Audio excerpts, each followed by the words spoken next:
Հիդրոթերապևտաբանության և մոնիթորինգի կենտրոն ՊՕԱԿ-ից տեղեկացրել են եղանակի կանխատեսման մասին մարտի 21-ից 26-ն ընկած ժամանակահատվածը։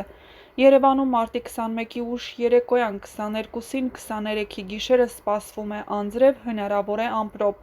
Մարտի 23-ից երեկը 24-ից 26-ին սպասվում է առանց ձեղումների եղանակ։ Մարզերում մարտի 21-ից երեկը 22-ին շրջաների զգալի մասում, 23-ին առանձին շրջաներում սպասվում են տեղումներ, լեռնային շրջաներում հատկապես գիշերը ձյան տեսքով։ Մարտի 22-ին առանձին շրջաներում տեղումները կլինեն առատ։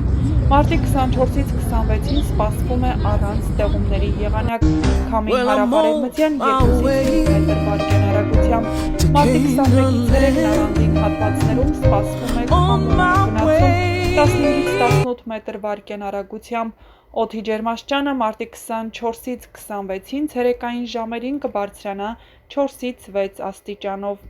Գագիկ Սուրենյանը քիչ առաջ նոր տեսանյութ է հրապարակել Facebook-յան իր էջում և ցույց տվել, թե ինչ գեղեցիկ ձմեռ է Լոռու մարզի Նորաշն գյուղում։ Արարատում ծառերը ծաղկում են, իսկ Լոռիում այս պահին ձյուն է տեղում։ Տեղեկացնենք, որ անցած գիշեր ձյան առատ տեղումներ են դիտվել Լոռու մարզի ողջ տարածքում։ Ձյան ծածկի բարձրությունը մարզում հիմնականում տատանվել է 20-ից 30 սմ սահմաններում։